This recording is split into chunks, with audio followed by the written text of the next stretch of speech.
Ladies and gentlemen, welcome to NJPW Puroresu Review. I am your co-host, Andre C. Right over here, it's the Duck Princess herself. It's Melball. How you doing, Melball? Oh, the Duck Princess. Yeah. We got to have Duck this weekend. It was We did. amazing. I literally tried to figure out her name. It's like, hey, we ate duck this weekend. I'm gonna We tell her did. Duck Princess. Wah, wah. She's not a duck. She's a silly goose, and she belongs in the pond with her friend Cat. No, cats don't belong in water Interesting. though. This Cats one don't do well does. in water. Cats don't do well in water. Come on. This one does. This one does. Weird week. What a weird weekend. It was just weird time in general for a Melball. Melball's struggling, but she's here. She's Yeah. alive. She made it through the weekend. How are you doing, my friend? I'm doing great. Yeah, very long last few days for us. We were with wrestling and everything. It just a lot, over the last few days. And now as we record this, it's Tuesday. This will come out to you on Wednesday morning, and lots of great stuff happened over the weekend. WrestleMania. Got to hang out with Mel, watch WrestleMania on night 2 with a bunch of people. Ate some rice, duck, and other meats, and ice cream. Well, that was tasty. Mhm. Saturday, Mhm. watch Mania with people. Saturday morning, if you go back onto the OLE feed, our local establishment's YouTube feed, you can check out our Tokyo Joshi Pro live in Philly watch along, where that show is from Friday, but we watched it on Saturday morning with the awesome Bobby Munson. It was a good time. Mr. Money Munson set up everything for us, and we got to take in some amazing professional wrestling on a start for a weekend of just nonstop professional wrestling. It was great. Yeah, again, it was crazy. We watched Stardom on Thursday, then we started Wage Friday, Tokyo Joshi Saturday, Mania Sunday. I still haven't got a chance to watch Spark Joshi Pro yet. Spark Joshi from Sunday, which I want to see, which has a bunch of Stardom people on it. So just a crazy. And then seeing all the photos of all my friends I have that went to Mania, all the wrestlers I follow at Mania, all the Mhm. Stardom ladies were at Mania this weekend, hanging out with Mhm. Rossi and Julia, and yeah, it was just big old weekend of professional wrestling. Mhm. Yeah, Mhm. And I was happily inside eating my duck instead of auto-correcting it. Stupid mamma jamma. but with all that said, there is one show that I feel almost for at least on the North American side. Got kind of lost in the weekend, but we did watch it. Mhm. I watched it today. Finally got around to. Well, started yesterday. Finished it today. We finally got around to seeing it, and that was uh the show we're here to talk about, NJPW Sakura. I almost said Puroresu again. The NJPW Sakura Genesis show from this past weekend, and again, incredible wrestling throughout an entire great weekend, man. It's just been crazy, man. Mhm. It's just been crazy. So Mhm. yeah, Yes. And poco loco. un poco loco. Okay. Poco loco. I don't know what that means. I'll have to ask Boris. I don't know. I heard it on a TikTok thing somewhere. I guess I'll have to ask Boris from SNME because I don't know what that means. I think loco is crazy. Is Poco Makes chicken? Is it sense. crazy chicken? I'm thinking it's Isn't crazy chicken. polo chicken? Polo Loco. Polo's No, chicken. So polo. El Yeah. Polo Loco. That means El No, Crazy it's Chicken. Poco Oh, Loco. Polka Loco. El Polka Loco. I have no idea. We'll have to ask Boris over at SNME and get the translation. But before we get into this Sakura Genesis review, I want to thank each and every one of you guys, especially everybody for showing up on our YouTube, right here on our YouTube page, on Melball Wrestling Talk, with a great support on last start and review. Thank you so much. A lot of great response there. Thank you guys for the comments over there, Ray Z and Laz. Thank you guys so much for chatting there. And I want to thank everybody over at SNME Radio for all the great support and all the downloads. And I look at that, the numbers, and it's doing great over there at SNME Radio. So thank you so very much for checking that out. It was OLE Japanese Wrestling Update show that we turned into a Stardom review because we reviewed the whole show there. I hope you guys liked the little bit of news or a lot of bit of news we had at the beginning, the first like 20-25 minutes of that show before we got into the review. So thank you guys so much for the great response. And I want to thank each and every one of you guys for tuning here, whether it's on Andre Melball Wrestling Talk or Backbreaker Video. Please like the video, subscribe to the channel, comment down below. We love hearing from you guys. Don't forget to hit the Don't forget to share it out to all the creepy crawlies across the world, and don't forget to hit that notification bell so you can alert it every time we drop a new video. Ding dong, don't share with the bugs. And also for Don't share with the bugs. anybody listening on Saturday Night's Main Event Radio, thank you so very much for downloading it. If you can give us a 5-star review, we really appreciate it. Mel just did kisses to the camera, but you can't hear that. Well, that would be rude, wouldn't it? Well, you're giving kisses to the SNME universe, but they can only hear us. So, well, this would encourage you to check out Andre Melball's Wrestling Talk Live so you can see said kisses live. Yeah, and don't forget, yeah, if you can, please give us a 5-star review. Like us and subscribe on whatever your podcast catcher is. We would very much appreciate that. Even if you give us 5 stars and say we suck, it's fine. We don't, but that's fine. Just give us 5 stars. That's what we asked for. You tell him, sir. You tell him. That's right. I don't know what I'm doing anymore. But we're going to get into it. We're talking Sakura Genesis from April 6, 2024. I need to pull up my notes now because I was using my phone. Now I'm going to pull up my notes on my computer because I'm not good at my job. We kick it off. Pre-show Frontier Zone 6-man tag match. It's Chaos's Tomohiro Ishii and Toriano with the big old boy, Bolton Oleg. And they're here to take on from 2AW. It's Ayato Yoshida, the former 2AW champion. He has the wavy black hair. Chicharito Shoki. He's the guy in the back with the look like the middle part and the bowl cut look. Bowl cut, yeah. He was the tiny guy in the match. And then we have Takuro Nikki, who's the current 2APW or 2AW champion. And he had the red hair, so I have wavy black hair for Yoshida, I have tiny guy for Shoki, and I have red hair for Nikki for my description, so I know how to tell them apart in the match, and I don't screw up their names. I was very proud of myself because if you recall on Japanese Wrestling Update, when I saw this picture, I was like, "Oh, I know who Yoshida is." You were like, "No, I don't know who that is. He doesn't have any history online from NJPW. Internet failed you. The Internet failed you." I agree. The internet did fail me for the first time in my life. The internet failed me. But you also have been watching NJPW longer than me, and this guy was here when I first started watching it, so yeah, but your memory also failed you. I'll admit my memory failed me, and I'll admit I paid a lot less detail back then than I do now. I watched a lot, like my early days, watched the big shows. I wouldn't pay attention to Young Lions. I would look at my phone while watching them. Again, I didn't pay attention as hard back then. I was a fan, but I was more of a casual fan at that point of Japanese wrestling. I liked my Kenny Omegas. I liked my Ospreys. I liked my AJ Styles when he was there. Like the guys that brought me in, I got into watching other people, but didn't pay attention to the Young Lions. That's for gosh darn sure. I skipped a lot of Young Lion matches back in the day. Still do. I still do actually. Well, I mean, skipping House of Torture matches, and what's there left for you to watch in NJPW? LIJ and the United Empire. That's what it is. I am just happy that I had that one up. I knew I was right about this. I knew this guy's face. I have a gold star now. Yeah, so Ayato Yoshida, according to Chris Charlton, was with Kaientai Jojo years ago when he was a young lion. He followed when the company split into what became Just Tap Out and 2AW. He went with 2AW, but when he was with Kaientai Dojo, he would come in and do matches with the Young Lions back in the day. Mm-hmm. Yeah. Namely Mr. Shota Umino.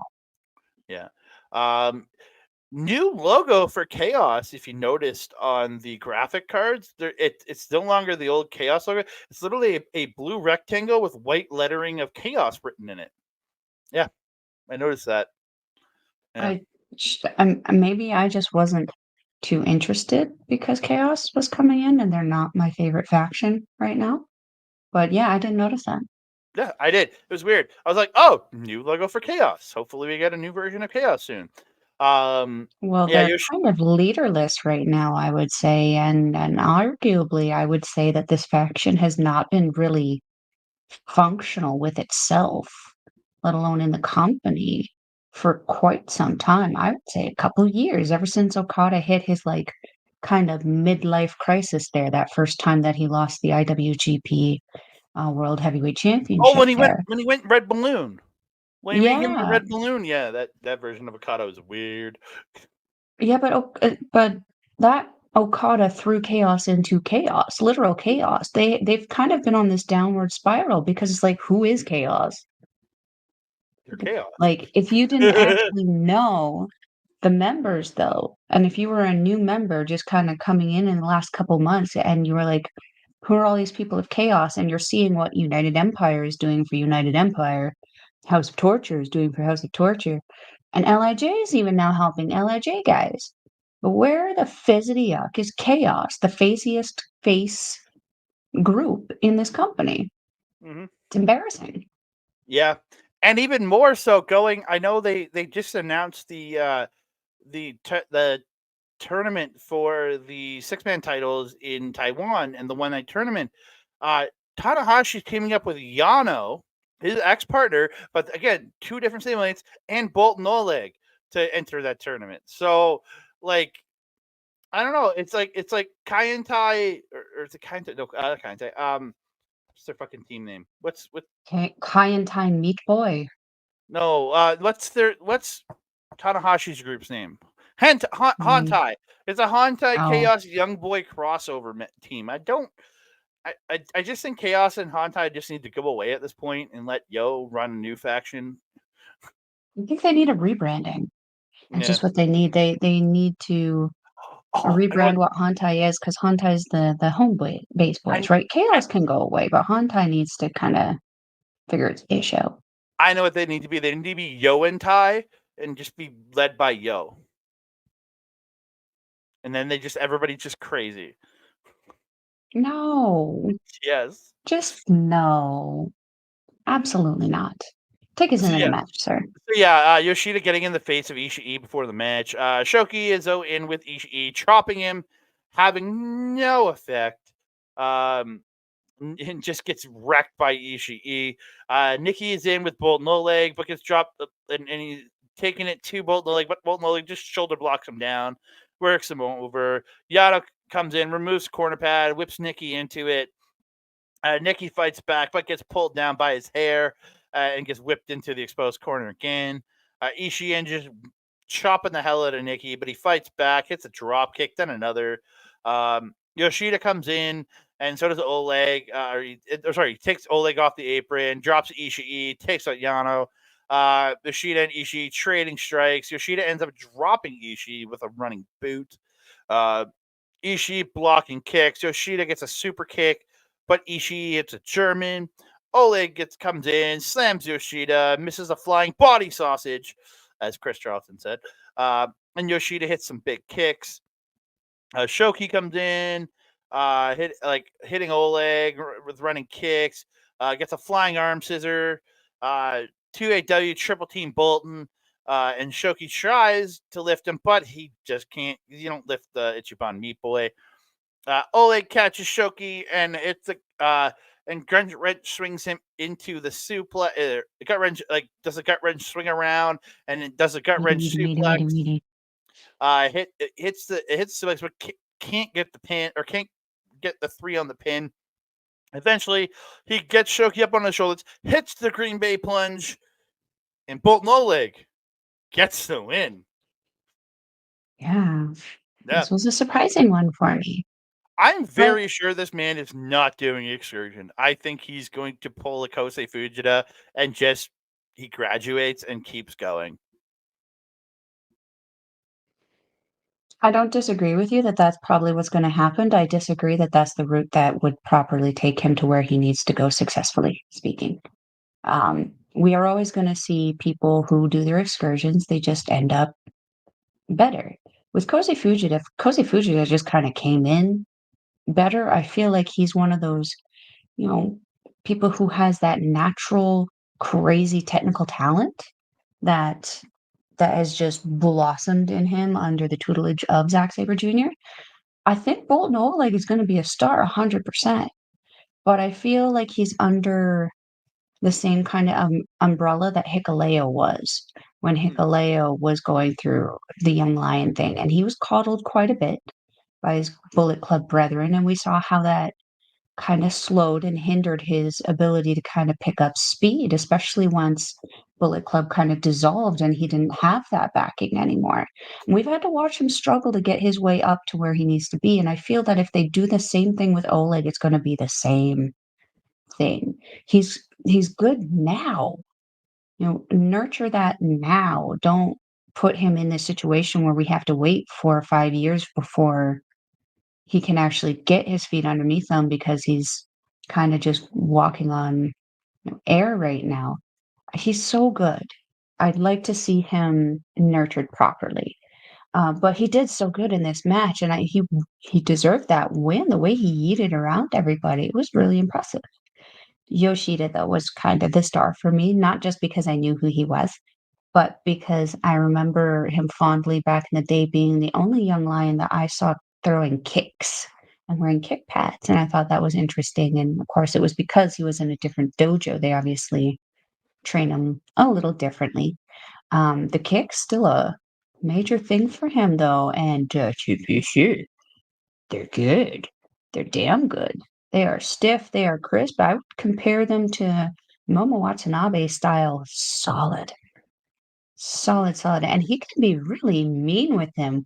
We saw him kinda, like, coming in, facing off with Ishii being very mean and nasty, and we saw him soften up a little bit against other people, but he definitely got into that more focused kind of time when he was in there with Ishii.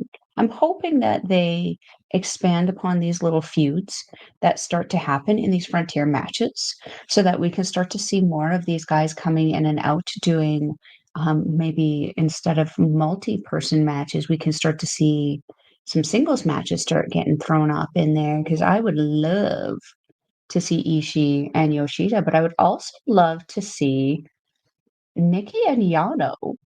I feel like they could have a really fun 10-minute banger of a match that would just be fun and entertaining and just a good show-off match for the 2 of them. mm, Um, the little guy, Shoki, he was so adorable. There were so many parts of the match where I didn't think he was actually in the match, like, when he would get off the apron and stand at ringside, I thought he was, like, one of the young guys just there, like, in the same capacity that the teammates in Stardom are. And, like, so I don't feel that I got to see as much out of him as I did his other partners, or at least not as much as I would have liked to. But otherwise, very solid. This was a pre-show, right? yeah. Yeah. This is a very, very solid pre-show match. Oh, very much so. I thought again, and it was nice seeing the two AW guys in there. Very fun. So, so we're gonna move on to the opener, and it's El Desperado teaming up with Ryusuke Taguchi, taking on TNDK's the frontman Zack Sabre Jr. and now the Japanese young punk Kosei Fujita. Well, I'll confirm why that is true in a little bit here. But Battle of Okay. Suzuki Gun here. Saber versus Desperado to start it off. Battle of the old Suzuki Gun team. Good rolling and transitions from both Desperado and Saber early, kind of like transitioning in and out.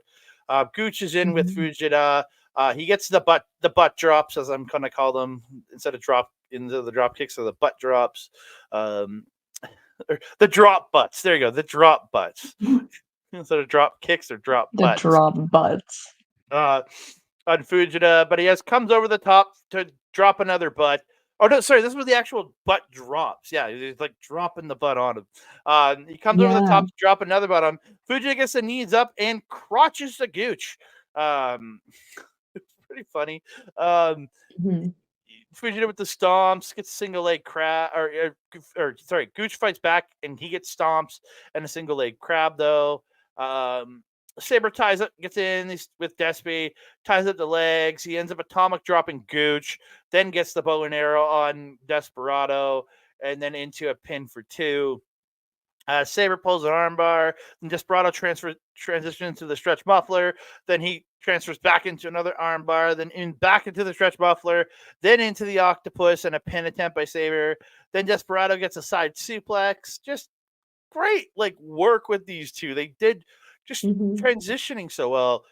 Gooch in with the butt slams. Yeah, when he's running and slamming the butts and people getting those butt slams, and misses the springboard butt slam, but Saber gets the Pele kick to the arm. Um, Head scissors sending Gooch to the floor by Fujita, but Gooch dodges before the tope. Sakose Fujita gets on the apron and smacks Gooch on the floor with the apron PK. Back inside, Fujita gets a springboard swanton to Gooch for 2. Gooch fights back with the kicks, hits a butt slam, the enziguri, and the Bamaye, but it gets broken up. Saber takes out Desperado. Gooch takes out Saber. Then Fujita gets a European clutch. Chris Charlton said it wrong and called it an O'Connor roll. And he pins Gooch for the 1, the 2, and the 3. Yes. Yep. Yes. It, Finally. it, Finally, finally, finally. it is technically the O'Connor roll, but it's Saber's variation that he taught to Fujita, so it is a European clutch. Okay. Now it You might be you the get on the Japanese European clutch. you get on the next thing. You let Mr. Charlton know that. That's right. Um it's really awesome to see Fujita picking up some wins. So it was a Mm-hmm. very frustrating end of the year there where we knew just how damn good this kid was. And Mm-hmm. he was their Bushi. He was their Taguchi. And he was taking losses to people like Taguchi, which was very painful. Very painful. Twisting a knife in my heart. Um, yeah, this was just technical mastery when Desperado and Zack Sabre Jr. were in there. And I knew that Desperado had that technicality in him. He just doesn't pull it out very often because it's not often that he has to go into the ring with someone who is so technically sound. So it was a really nice treat to see these two guys kind of bringing out a new side of Desperado because I feel like he's going to be in for an evolution this year. Just because he's kind of feels like that wrestler just kind of listing lazily in the ocean. He doesn't really have a distinct direction that he's kind of going in, right? Mm-hmm. Because he doesn't really have a faction. He's just kind of hanging out with Hantai and Chaos a little bit, but like he's not officially a part of them. He's kind of his own dude. So I'm interested to see where this year is going to take Desperado, especially with some of the news that you shared with me earlier. But Fujita, holy hecking crap. This was such a showcase for him when he was in the ring. And he has this oddly magnetic charisma about him where, like, when he gets into the ring, if I'm in a conversation with someone, I can't maintain the conversation. I have to focus on what it is that he's doing because I can't focus on the conversation any longer. He's just that good. You know what I'm talking about, man? Oh They're heck yeah, just man! that good that you just can't. The words are not a thing when they're wrestling. That's Koze Fujita. That was Osprey for me for still to this day. When I see that man get in the ring, I Mm, just kind of have to watch. I don't have the ability because I just watch what he does, and it's mm, just tremendous. And Kosei Fujita is that same way. He's just got that utter mm, like presence to him that you're just like he steps in that ring and you're like, what is he gonna do? I need to pay attention. I need to watch what this kid is going to do. He's so freaking mm. good, man. He's so freaking good. It's just like Drilla Maloney for me. Same thing. So good. This was a great match. I'm very much looking forward to see what happens as a result of some of the things that came from this match. Yeah. So we're gonna move on. Tag team match. It's L.I.J.'s Bushi and Hiromu Takahashi taking on Bullet Club War Dogs, David Finlay and Gato. Bushi with the half Bushi mask, half Kamataichi mask. I thought it was a Mhm. clown, but Mel told me it's Kamataichi. I was unsure because Hiromu had his Kamataichi mask. So I was Mhm. confused how it was half Kamataichi and not half clown, but whatever. Yeah, Hiromu doesn't typically he has his Kamataichi mask. Bushi is the one who does The half the mask, yeah. various members. Like he even has like remember there was that one where he had a like a skull sort of on it, and then his styling on it, and then the Naito eye, and then a scythe on the side when Mm, Sonata and Evil were still there. So like he has his like homage yeah. masks. Yeah. So Finley whips the shirt at Hiromu while Lij does their fisting. When they put their Sir. arms up in the air and fist each other. Come on, you know I say it like It's that. the facials.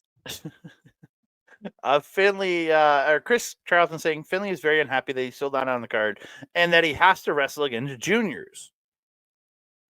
Where technically his partner is technically a junior. I'm fairly sure Gato is a junior. I could be wrong on that one, We but established that he was like a low heavyweight. oh, he's a little heavyweight. Yeah, that's right. Mhm. Finley bullying and beating up Hiromu early. Hiromu fights back with the head scissors. Lij double team Finley and end up taking out Gato. Finley fights back, takes him out, hits the Irish Curse backbreaker to Hiromu for 2. Finley tosses Hiromu out, and Gato attacks him on the floor, running him into the barricade and the post. Finley gets another backbreaker in the ring, tags in Gato, and this is where the War Dogs all fall apart. Hiromu fights back on Gato. They fight off Finley. Bushi comes in and fights Finley and Gato. Drop kick off the top in the Busharoonie by Bushi to Gato. Finley attacks but gets fought off. Hiromu sends him to the floor. Hiromu dives off the apron onto Finley on the floor. This is where Bushi goes to the second rope. Instead of the MX, drop kicks the knee of Gato and applies his new leg lock submission, and he gets the tap out victory here. Yeah, I think the lesson we have to learn here is Finley, don't tag in Gato. This is how you lose. I mean, and it's not like it's not the trend of Gato, right? This is what he did with Okada. This is what he did with Jay White. This is now what he's doing with Finley. You don't tag in Newt Newt. Don't tag in the Dude. Penguin. Dude. Oh, his shoes are just, they make his feet look like penguin feet. It's terrible. Terrible. It was really awesome, though, to see a Bushi win. It's very rare nowadays, sadly, that we see a Bushi win, but we got not only a Bushi win, we got a Bushi submission win. Hot diggity Mhm. dang.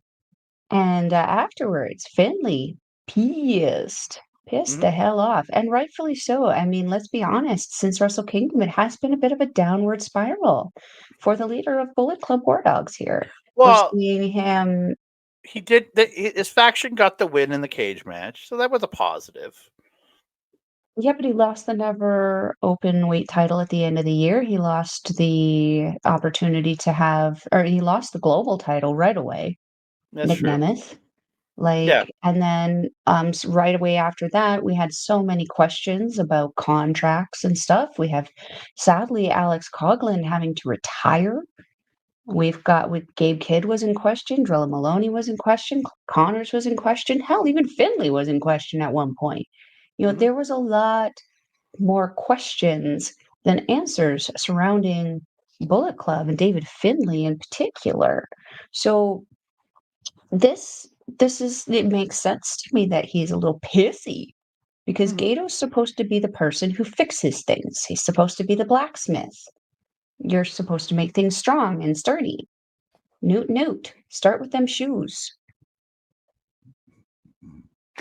Oh, goddamn shoes. Yeah, again, yeah, he lost out on his opportunity in the New Japan Cup too by getting sick. Again, it's just this was his first match back in Mhm. New Japan since he got This sick. episode. So Yeah. yeah. So again, we'll see Like, where he goes. is it a redemption arc going into the G1, and he's a G1 winner. Maybe he gets that again. It may be a redemption mark into that because again, we have Best of Super Juniors coming up, which we will talk about later in the show. But yeah, it's gonna be interesting. Very odd start to the year in NJPW. Yep. So we're gonna click over and we're gonna go to a 6-man tag match. It's the United Empire's Callum Newman, Great-O-Khan, and Jeff Cobb taking on just 5 guys: Doki, Sanada, and Yuya Uemura. As the hair gets longer, Yuya Uemura looks a little less dumb every show because he looked dumb with the shaved head. I think it looks stupid. Um, but as the hair grows out, he looks like more like a normal human being. And I'm a guy who shaves my head, but it suits my head. It doesn't suit a shaved head. Does not suit Uemura. No, it actually makes him look, depending on like how his face looks, it either ages him way up or it ages him way down. Like before he starts to get sweaty and stuff, and you can start to see the texture on his face, he looks like a child. But My then when picture he right starts, there, the card picture we have on yeah, screen. He looks like a goddamn angry little child. he does. He looks like an angry Sonata at age 13 is what he looks like. But then when he gets a little bit of texture in his face, he suddenly looks like Sonata's older brother who's seen a lot more ish and is haggard for it. Yeah, I really hope he can't do a whole lot right now anyway, unless he just puts a mask on. But I really hope he stops doing the red thing, the red tip that he was Mm, doing on it. It looks. I know you liked it when you first saw it because it separated him from Sonata, and that's fair. mm. But like now that it's grown out a little bit, it just looks dirty. It does. It doesn't look good with the grown out hair. So Uemura trying to drop Cobb early. They end up doing the crisscross. Uemura hits a drop kick, still can't drop him. So Doki gets tagged in, and they hit the double. They double team him and double drop kick, finally dropping Jeff Cobb. Um, Cobb ends up stopping the attacks of Doki, catches him on a daybreak attempt, hits a delayed suplex into a military press. Cobb and then Cobb drops Doki, hits the standing moonsault, and Chris, it's so unfair. It's so It's unfair. just not fair. It's It just is not just fair. not fair. Kevin Kelly, we love you. And Cobb does the cocky pin for 2. Just like, dude, if you would have actually maybe cooked the leg, you might have won it there. Khan has Doki in the corner, gets the Mongolian chop to the front, then the back, then sits on his head on the top turnbuckle. Newman in, taking control of Doki. But Doki comes back, gets the satellite head scissors to tag out. Sonata in, taking out everyone, sends Newman to the floor, hits a plancha, sunset flip back in, but Newman rolls through, tries for a paradise lock, can't get it, ends up getting La Mystica into the PK. Uemura comes in with Great-O-Khan, getting the arm drags, taking the 2-O-Khan. They're each trying to wrestle for position. Khan gets a hip toss. United Empire triple team Uemura. They all attack in the corner. Newman gets a shot to the back. Khan hits the belly to belly, but Uemura crucifixes Khan for the win. And I'm like, was that a mistake?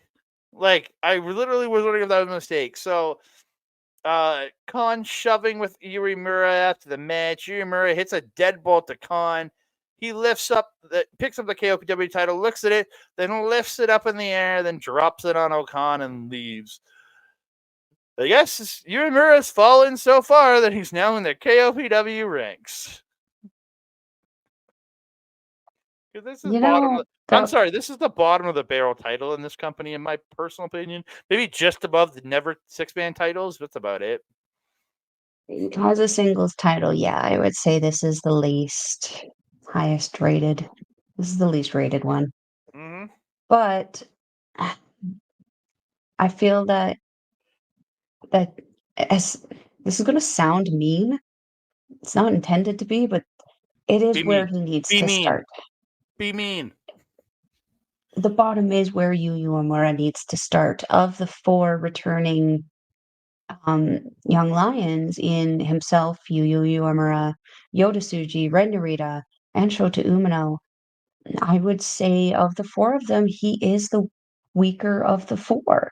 And I feel that working against somebody with the experience, the talent, and just the know-how of the Great Okan, but most importantly, the proper expression, the proper things happening with the face at the right time. I feel that he's gonna learn immensely and a shit ton from working with the Great Okan and working something with him. I hope it's like something that is like a month, maybe 2 months planning, maybe like a month and a half. Month minimum to get it kinda sorted out. I'd like to see what Okan can bring out of Yu Uemura for passion and interest and stuff like that. But, yeah, I feel like this is the best place for Yuya to kinda start his climb. I'm not gonna lie though, I found the end of this one to be a really underwhelming. It Mm-hmm. just kinda happened, and I was just like, "Oh, okay. That Yeah. was a thing." Yeah, it Um happened. It happened. Yeah, I always love seeing Doki though. It's such a joy and a privilege to watch him wrestle, especially now that you've discovered how great he is, because he is actually really good. With all those That hair though, chokies. With all those just the chokies. Doki chokies. We didn't get one on this Yes. show. Another show, No, no Doki Choki. I'm not I reporting on it am. anymore, but And you know what? You know what's funny actually? I was trying to look up the Doki choki the other day to show a friend of ours what it was. And I stupidly searched Doki choki, and you want to know what came up? An episode of our show, NJPW Puroresu Review. I was expecting something very gross, honestly. No, I actually could not find anything that was actually wrestling related when it was Choki Choki. It was like some weird necktie thing, not like the actual move, but like a necktie holder. The Odd. things you find on the internet. I was thinking something so much grosser, but you know, Yeah, I know you were. The internet disappointed you again.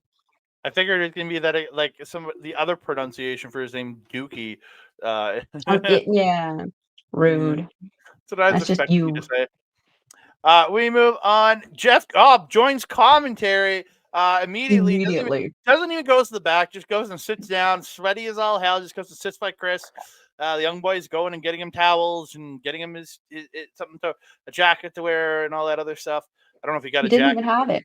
No, but No, he was just in there in the singlet for the rest of the show. yeah. He wants to make his statement instead of going backstage. He's saying he's going to make it here. Just five guys sucks. United Empire #1. And then he calls Uemura a young boy, says he needs his gear to be washed in cold water. Mhm. It was funny. I'm not dried. Not dried. It needs to be hang dried, he said. Yeah, yeah, and hang dry too. Yeah. So we move on. It's the IWGP Junior Heavyweight Tag Team Title Triple Threat Tornado Tag Team Title match. Blah. Bullet Club War Dogs, Clark Connors, and Joe Maloney defending their championships against Catch 22s, Francesco Akira and TJP against the Intergalactic Jet Setters, Kevin Knight and Kushida. Awesome new jacket and backpack for Kushida coming out.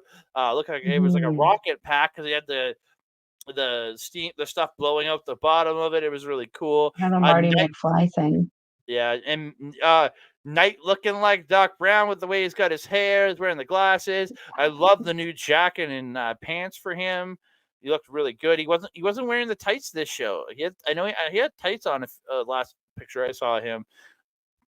But back to the pants for this show. So yeah, TJP has the half Oswong face paint on, looking really good. They're blowing the Mhm. blood mist there into the air. This is going to be total chaos, and it was, even though chaos isn't involved. Uh, everyone brawling.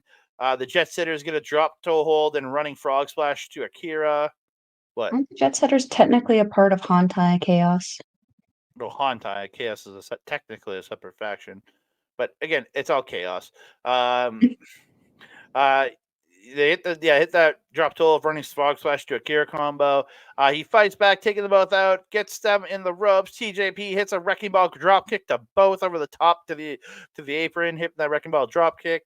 TJP gets the face wash on Knight, then hits running boots in every corner to all four of his opponents. It was great because they get them all into all four corners. It was really good. Mm-hmm. Again, I'm just doing spots here because there was a lot. TJP gets the triple submission on Knight, Connors, and Kushida because he had the Muda leg lock on one guy, he had a guillotine on another, then he had a Mm-hmm. rear naked choke on or sleeper hold on the third. It was I think it Mm-hmm. was a sleeper hold. I don't remember what the third one was, but again, it was just a great spot. And then Joe Maloney comes in to break it up because his boy Clark Connors is one of the guys getting submitted. Mm-hmm. Great spot. As people were trying to break it up, he was catching them and putting them into worse divisions. It was a really good spot. But he didn't have any other Mm-hmm. arms for Drilla, so it was I really mean, yeah. yeah, he ran And out of even Drilla technically run down an arm too. yeah, true. TJ catch TT goes for the Nini on the apron to Connors, but Akira gets the feet swept out from under him, and Connors, who's through the ropes, as TJP runs at him, grabs him, and literally does a power slam while he's half through the ropes to TJP on the apron. Looked great. Mm-hmm. I love that. That was actually really cool. War Dogs double team Knight, beating him up, taking out everyone who tries to attack him. Knight tries to fight back, eventually gets a double Pele kick. Then the Jet Setters take out Catch 2 comes in. Kushida hits the drop kick through the ropes. Uh, or and just sending somebody, I can't remember, it sent somebody into the crowd. Then everybody fights into the crowd. Knight, it's a springboard off the top to everybody in literally in the crowd. It was great. Mm-hmm. And then the ref starts counting everybody out, and everybody's on the outside. So I'm not going to get mad at the ref for this because everybody was on the floor. So a count out seems fair at this point.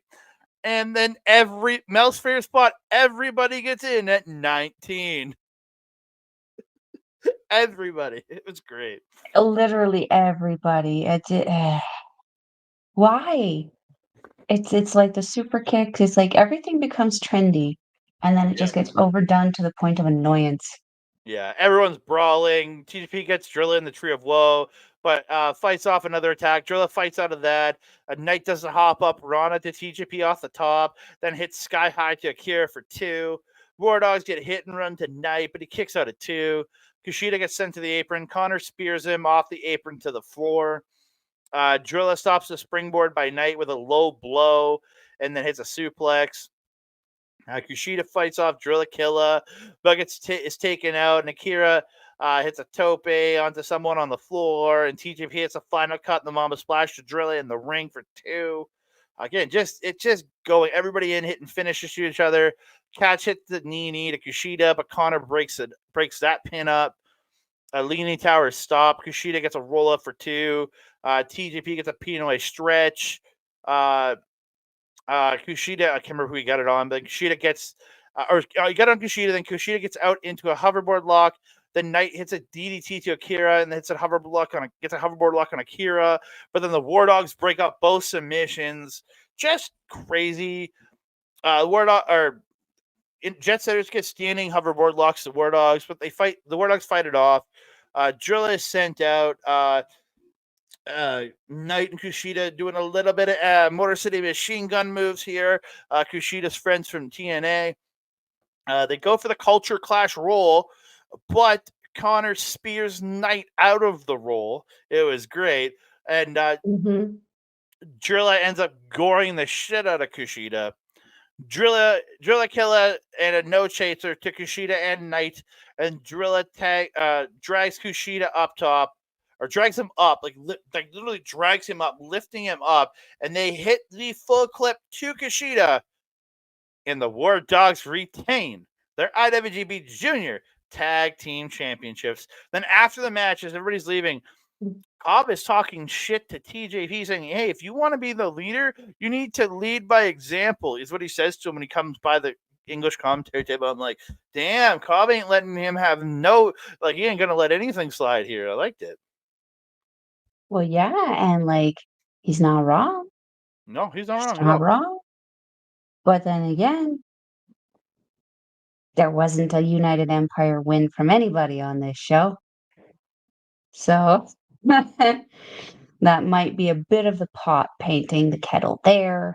However, it wasn't Cobb's fault that they lost. It was Mr. O'Pon's fault. Mhm. He was the champion of the British, all hail, for a very long time. So I don't know. Little trouble in United Empire chaos there. United Empire land. Anyway, this match was freaking incredible. It's so nice to see the Jet Setters back. Been a hot minute since we'd seen them. Well, since I'd seen them, you watch ROH a little bit more than I do, um, which is not at all. Oh no, TNA, um, TNA. They're in TNA, not ROH. I don't watch TNA. I'm not gonna lie, I barely know the difference at this point. Um, yeah, you kind of got all the big things that I kind of remember. I left my iPad downstairs, so I'm just kind of going off of my memory. Um, yeah, the second misting, the misting that TJP did, catching Drill and Maloney, yikes, that was great. The timing that Catch 22 and Bullet Club War Dogs have, I mean, they've been working each other for a year now. Just their ability to work so fluidly together is so very apparent in this match. Um, for me, also just personal favorite also in this match, Drill Maloney was just on fire whenever he was in the ring. He's so damn good. I'm very impressed with his ability to move at the size that he is. Because he's pretty cut, he's pretty jacked, he's pretty thick. But he can like I mean, it sounds silly comparing him to Brian Cage, but he's literally like a little mini version of Brian Cage. Mhm. Just the aerials that he can do, but then the strength that he backs up everything else with, so good. I did not like how plain Bullet Club's gear was, though. Just the plain black pants. And like with Drilla, it makes sense because he kind of looks like this, like kind of crazy, hardened military street thug person. I don't know how else to describe him. But then Clark Connors kinda looked like he was ready to boot scoot and boogie with his little cowboy boots inspired boots, which I normally like, but in these particular boots seem a little large for him, and he kinda seems to wiggle. Like, I don't know if you noticed, but he was like his ankles were rolling quite a bit in this match, and he would start to, like, lose his balance a little bit. I was just maybe get some better boots. Ask Mr. Maloney where he gets his. Um, Yeah, I really like the look of TJP now, though, with the half face paint and the red contacts and the red mist and everything. It's a nice evolution for his character. And Francesco Akira in this match was just he he was a very interesting person in this match for me because there were points where I would forget that he was in the match until he just came in out of nowhere and like started doing stuff. And I'm like, who the hell? Oh, wait, it's Akira. He's in this match, right? And then he'd be gone again. Um, Mhm. so good though. It's so good. It's like one of those random enter stage right, exit stage left kind of moments. But for him, he's so good at them. And I think that comes from the tutelage of TJP. Yeah, I don't Yeah. have a ton to add to this other than the springs in Kevin Knight's steps still very apparent. Mhm. He's a Tigger, I think, in real life. Wonderful thing about Tiggers. That's all I got to say for this one. Good retention for these guys. I was actually at the end of the match when there was like a ton of pinfalls and stuff going back and forth. I was like, oh my god, I was so invested in this match. I was exhausted by the end of it. It was so good. Yeah. Again, it was a great match. hmm hmm Oh, yeah. It was Again. some definitely not like the same intensity that we have seen with Catch 22 and Bullet Club independently, like one on, well, I guess technically two on two before, but it was still so entertaining with the addition of the Jet Setters in there. It kind of changed the pace of the Oh, yeah. match and made it way less intense and made it a little bit more fun. Yeah. I agree with you there. I really do. Mm. We're gonna move on to the IWGP Tag Team Title match. Bullet Club: Chase Owens and Kenta versus Bishamon, Goto, and Yoshi-Hashi. Fuck this match. They Just really need to really pick better pictures for Yoshi-Hashi. he looks like he's like 70.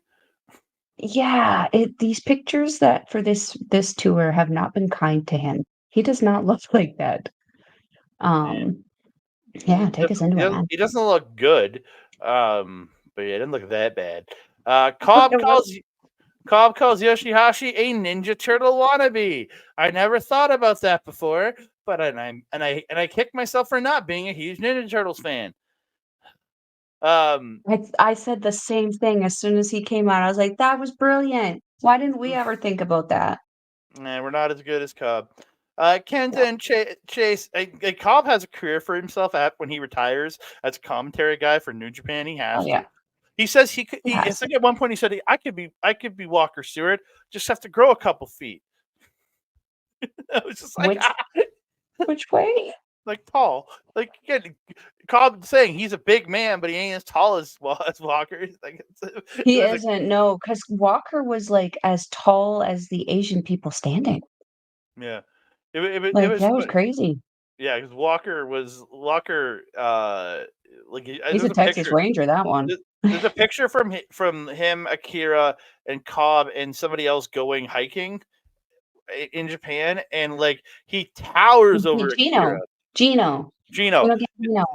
yeah, and he towers over Akira, and he's a good Everyone bit, loving that picture. and he's towering over everybody in the picture, but like insanely towers over Akira. It's crazy, like Yeah. I mean, the yeah, Italians, we build them compact. yeah. So, Kenta and Chase attack for the bell, take out Yoshi-Hashi, double team Goto, but he fights it off, and then Bishamon ended up double teaming Chase. Cobb says that the Chase wears the t-shirt to protect his chest. It's like these weird little comments from Cobb throughout this show were great. Marvel special by Owens in the corner to Goto. They go to the Mhm. floor. Kenta runs Yoshi-Hashi into the barricade. Owens runs Goto into the post. Kenta and Chase working over Goto in their corner. Kenta gets a figure four head scissors. Chase gets a short arm, as Cobb called it, the short arm West Virginian lariat. Uh, why he called that, I have no idea. Kenta with the kicks and boots to the face in the corner, hits the chest kicks. Goto ends up fighting back, hits a lariat, tag out. Yoshi gets the double chops to Kenta, hits the kicks and the neck breaker for 2. Cobb making fun of Yoshi-Hashi for his blue hair when he's actually in the red corner. So he should have red hair. Just like Cobb in this match, just being a dick is so good. He's actually really eloquent and nice about things in other matches, but he's such an ass here to Yoshi. It's great. It's and to Chase too. He's kind of being an ass to Chase throughout the match. Yoshi-Hashi fights off the double team, but Kenta fights off a double team for Bishamon and gets a lariat to Yoshi-Hashi. Goto taking it to Chase Owens, and he gets in. Goto gets the wheel kick in the corner, back in the backdrop for 2. Trading strikes. Bishamon get violent flash. But Chase fights off Shoto, and Kenta hits Goto with a chair as he's pushed against the ropes. And Chase gets an inside cradle for 2. Sunset flip into the corner by Chase. Kenta hits a hesitation drop kick. Takes out Yoshi-Hashi. Chase hits Goto with the jewel heist for 2. Goto fights off the package pile driver, but Chase ends up blocking, like, runs the ref into the corner, but doesn't, like, take him out. He's just, like, pushing him into the corner, like, into the, like, seated position in the corner. And this is where Kenta comes in with the belt. But Goto ends up ducking it and hits Ushigoroshi to Kenta. Chase attacks, but the C trigger gets caught. Yoshi-Hashi hits a super kick. They hit violent flash. But he fights out of Shoto again. Gets a roll up for 2 on Goto. Then hits a C trigger for 2 on Goto. Chase signals the gun, goes for another C trigger, but he hits another C trigger. But Yoshi-Hashi ends up hits a headhunter to Chase as he's going for the package pile driver. But Kenta then attacks Goto, then Kenta attacks, but then Goto lariats Kenta out. Just crazy at the end here. Bishamon ended up double team Chase. He fights off Shoto. Yoshi-hashi hits him with a super kick. Bishamon finally hits Shoto for the win. And as I wrote, fuck.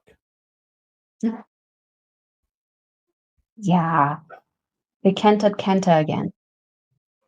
This goddamn team will just not go away. Yeah, and this is what I'm talking about, that I think that Chaos just needs a complete overhaul, rebranding of what it needs to, because like it has become bland, which is disappointing because this match was really decent. But again, I didn't feel that Bishamon did anything that I hadn't seen them do before. And that's my biggest problem with them, is that they seem to be stagnant.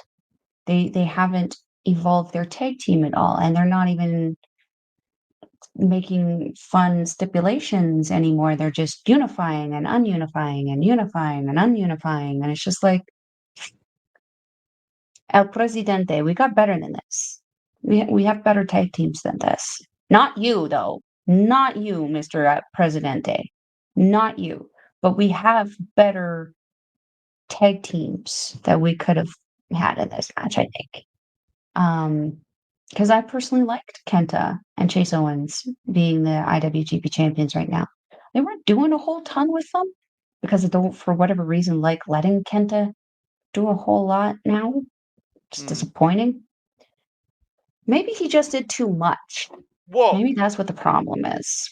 I have a feeling Kenta was very jet lagged. Want to know why? Yeah, with the the Defy match. He defended. It was at 9 a.m. He was on the show that started at 9 a.m. on Thursday in Philly. Wrestled that show, won his match against Gringo Loco, retaining his title. Got on a plane to Japan for what is essentially Friday night into Saturday morning, or essentially very, very, very early in the morning on Saturday morning for those of us in North America, and Saturday evening in Japan to defend these tag titles. So I'm gonna blame this title loss on jet lag. I mean, we're talking functionally speaking, yes, we could. But I would assume that they would fork out for the Defy champion and IWGP Tag Team champion to come home in first class. So he would have access to a bed. I would assume that he would have a little nappy nap on the way over. However, as someone who has done those trips, it's difficult to sleep on a plane when you're in a seat. I can't imagine on the laying down would feel any better. You'd just be vibrating laying down. It's very uncomfortable. Yeah. I don't have a whole ton to add to this because, like, for me, this was a fun match, but it wasn't like insanely exciting. Just because, again, there wasn't really too much that I hadn't already seen, particularly Bishamon do. I was hoping that we would get a little bit more with Kenta and Chase Owens as the champions. Maybe seeing them defend in the US a little bit, maybe seeing some more Bullet Club antics, but unfortunately, it will not be the case. At least not right now, anyway. Yeah. So this is where I think Cobb was my favorite, was after this match. He starts asking Chris if he has enough time to cut weight so he can qualify for the junior division and enter the best of the Super Juniors. And Chris is like, I don't know if you're going to be able to make it. He's like, I know I can't. And then, we cut to a video. And guess what it is? Perfect transition by Jeff Cobb here. They're announcing Best of the Super Juniors. I laughed. They're announcing the lineup, Best of the Super Juniors, and I laughed so hard at Cobb asking how long he has until he can get it. I laughed so hard at that. So they did the video. They announced 20 participants this year for Best of the Super Juniors. You have obviously you got Show going in. You have Hiromu, or the Murder Machine Show, the Time Bomb, Hiromu Takahashi. You've got Taguchi, that guy. You have El Desperado. You have the Jet, Kevin Knight. You've got Direct Drive, yo. And this is where you can see the logos in the background, and it says the Chaos is the new blue and white logo.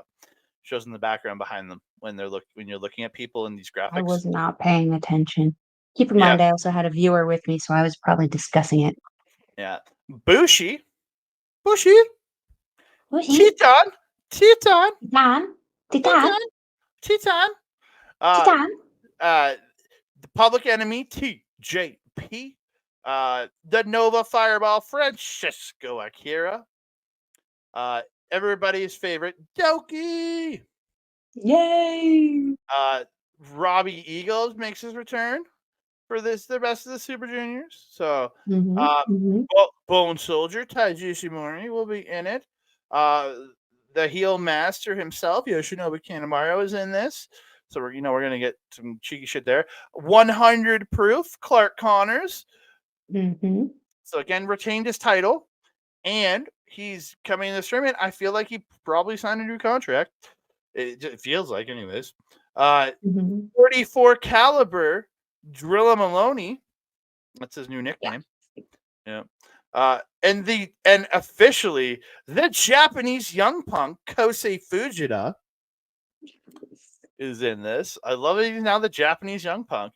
And then for the final three entrants in this is what it kind of has me excited, because they're bringing in three outsiders. We were talking about who from the outside could be in Best of the Super Juniors this year.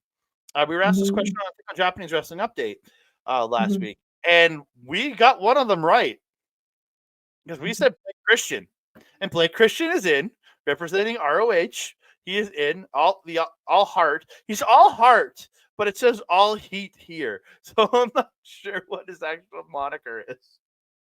I mean, it depends on which Blake Christensen we're going to get because we have seen him being face and we have seen him being heel. And goddamn, is he a good heel? He's like Yeah, a his major asshole when he's a heel, but we're kind of seeing him soften up for the face thing.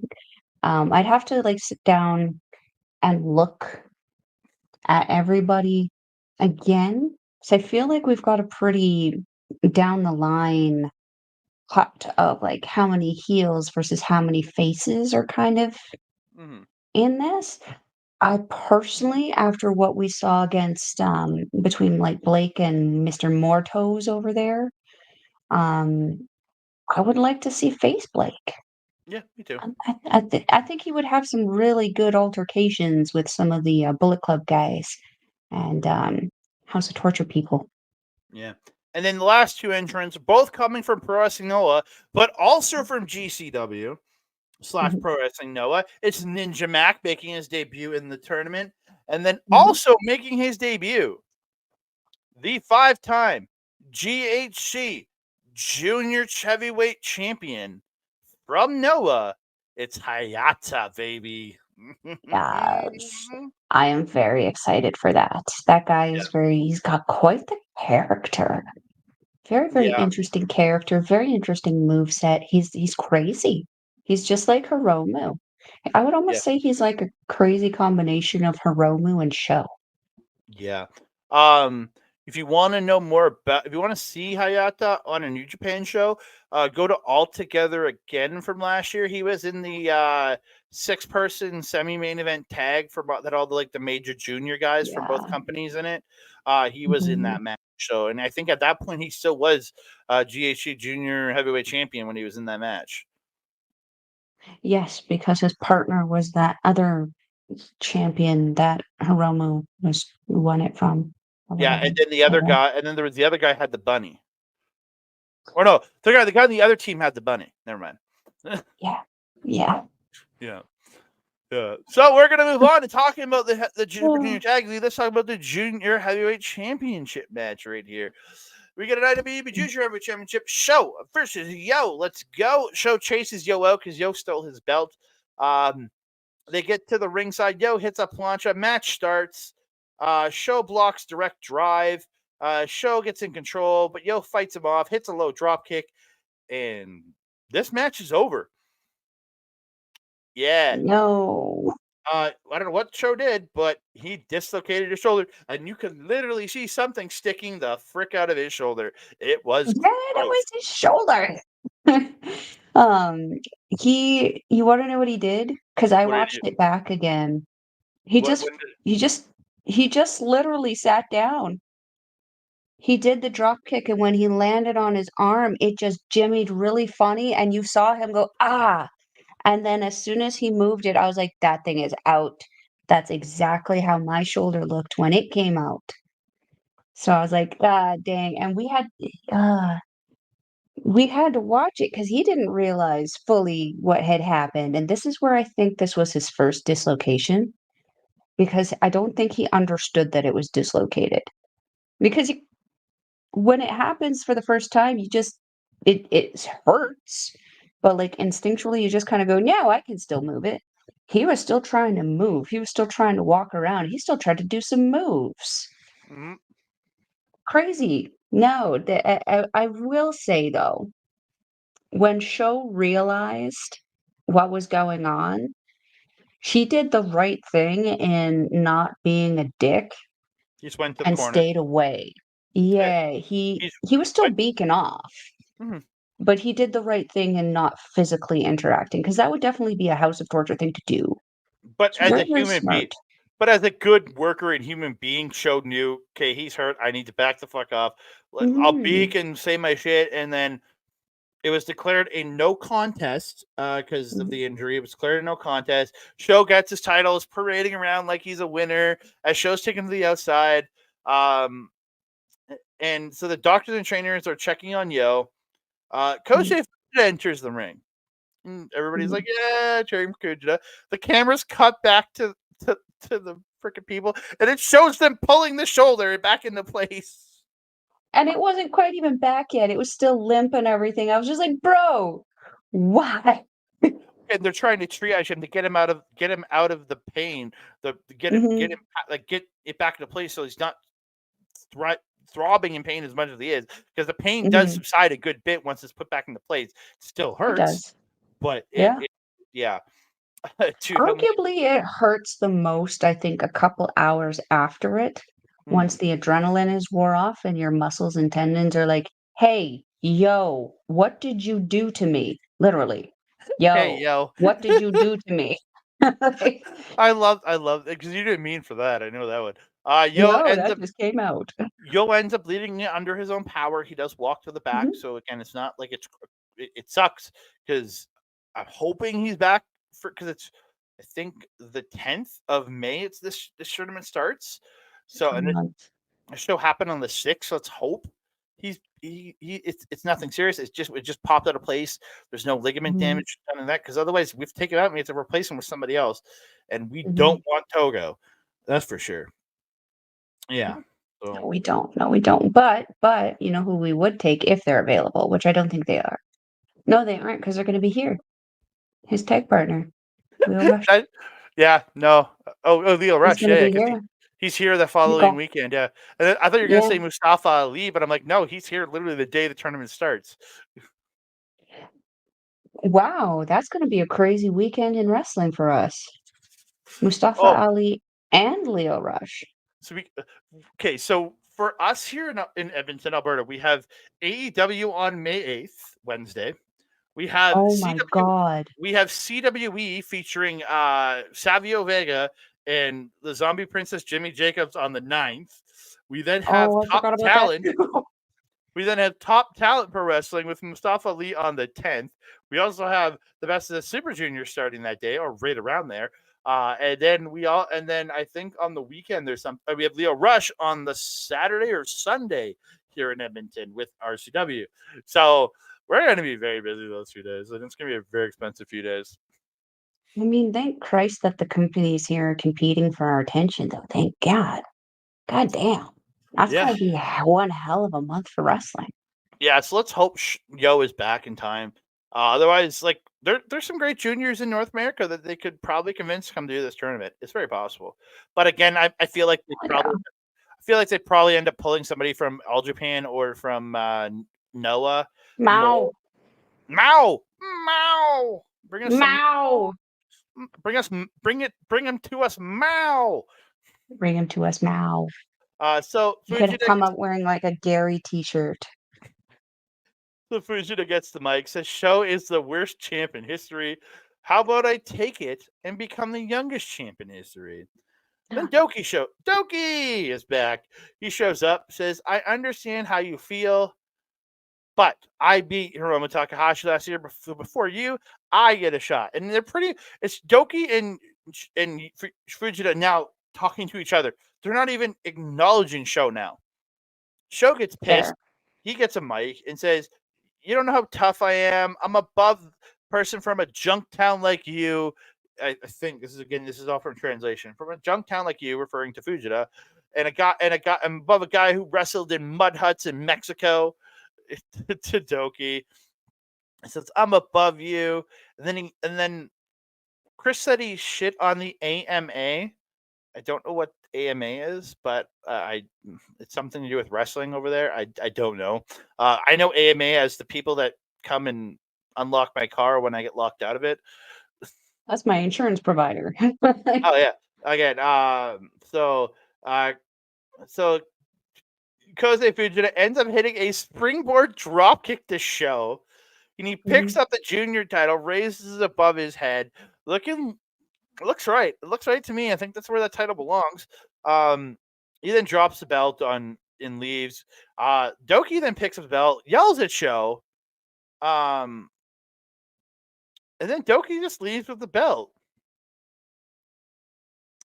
I can't remember what he told Show there because I didn't write it down. I literally typing Doki told Show you could, and then I stopped writing. I was this translation, but I'm gonna hang on to this for you. No, he said, you can fight you can challenge whoever wins between me and Fujita," is what he said. I remember now. Because you can challenge whoever faces and get your title back, maybe. So I laughed at that. You want that though. I want a triple threat. Let's go. Hell, I want a fatal four-way with Yo coming back. And Fujita wins.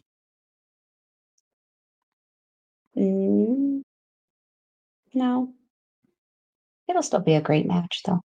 Fujita wins. No. Fujita. No. Japanese young punk Fujita. Let's go.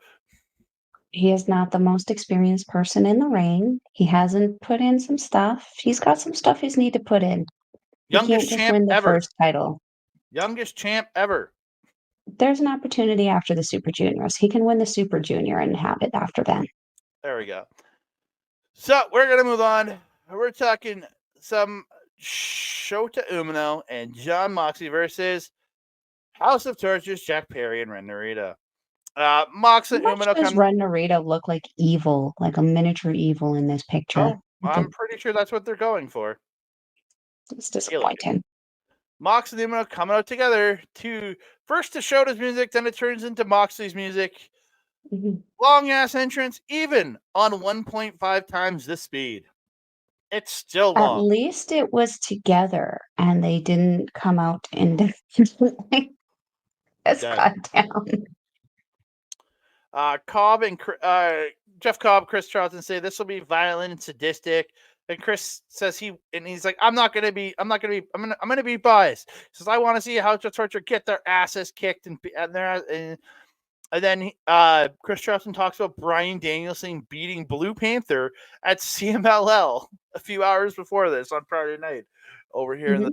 So it's like, all right, again, you're talking about Mox. You're talking about one of his friends, I guess. Yeah, it's just weird little thing he brought up. Umino and Mox attack before the bell. Before House of Torture could attack before the bell. You see what I mean? They got the jump on them because House of Torture would have tried. House of Torture gets the advantage back. Narita runs Mox into the barricade on the floor. Perry and Narita tagging in and out, working over Umino. Umino tossed out. He's attacked on the floor. He's running to the barricade. Narita gets a suplex in the ring for 2. Mox gets in. He ends up running roughshod over Narita. He gets the 26 punches in the corner. Like he's just unloading. He's not even trying to get a count. He's just like, just unloading on Narita, up in the corner. It was great. He puts him up. As if he's going to suplex, then pulls the shirt up, pulls the ELP Special Dermis Destroyer to the back of the Rita and just repeatedly just clawing at the back. It was just like, ew, gross. Marita fights him off. Mox ends up getting a bulldog choke. They end up fighting to the floor. Mox runs Narita into the barricade. Then he runs Perry into the barricade. Narita comes back with an exploder on the floor. He gets one. He gets one in the ring, but it's the Narita special with the bridge for 2. Mox dodges a dive and hits a cutter. Perry and Umino are in. Umino takes him down. Corner elbow, fisherman bridge for 2. Perry with the rolling Northern Light suplexes, goes up to the top and hits the F ya elbow drop. He flips up the crowd off, telling them to F off, and it's elbow drop for 2. House of Torture, double team Umino. But Umino fights back. Mox dives onto Narita on the floor. Umino hits that over the top rope apron hangman DDT that he does to Perry. Like he races through the ropes and he goes over the top and DDTs him onto the apron. Hangman DDT style. You poke out through ropes and you DDT him. That's a Hangman's DDT. And JEW, you saying Hangman's DDT is not making it any clearer for me of what I am supposed to be envisioning. okay, an over the top rope apron green killer. Is that better? Okay, thank you. Yes, that paints a better picture. I was thinking My Randy goodness. Orton. I had Randy Orton in my head for his Hangman DDT, but yeah, that's the best. There you go. And same thing as a green killer. Although it's called Randy Orton's DDT a green killer on Sunday. Remember? Is that the thing that Dalton does that you criticized him for that one time? Yes, I think so. Dude, it was bad. He did up bad. he did a bad, sir. He did a bad. Umino gets a drop kick and an exploder in the ring for 2. Perry super kicks. It's a super kick. They clash with lariats. More kicks from Perry, but Umino hits a drop kick. They're both down. Mox and Narita both tag in. They're brawling. Narita hits running boots. Mox catches one, hits a lariat, and then a corner lariat, and hits a superplex off the top for 2. Death Rider is blocked into an abdominal stretch, but it's broken up. Perry takes Umino out to the floor. Narita goes to choke Mox with the push-up bar, but Umino pushes Mox out of the way. He's choking Mox with the bar. Then he goes to hit him, but Mox, this is where Umino pushes Mox out of the way. He hits Umino and takes him out.